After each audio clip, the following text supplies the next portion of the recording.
actually called Brave 7th Grade Viking Warrior. It's one by Taylor Olin.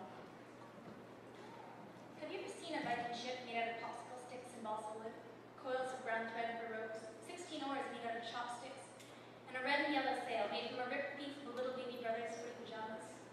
I have. He died with his sword in his hand and so went straight to heaven. The Vikings often buried their bravest warriors in ships and set them adrift and on fire, a floating island of flames, the soul of the brave warrior rising slowly with the smoke. In order to understand life in Scandinavia in the Middle Ages, you must understand the construction of the Viking ship. So here's what I want the class to do. I want you to build me a miniature Viking ship.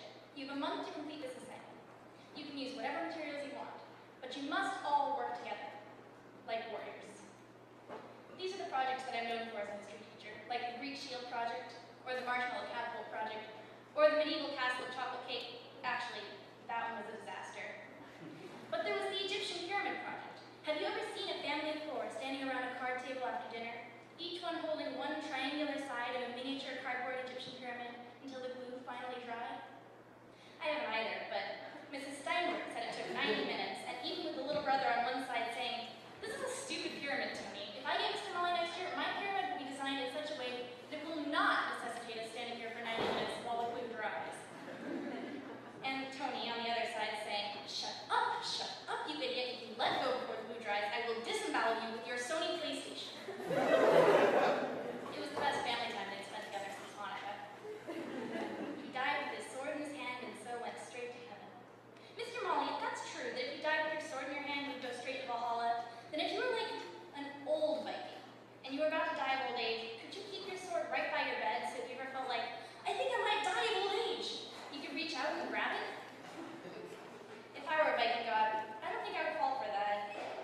But if I were an old Viking about to die of old age, that's exactly what I would do. You're a genius.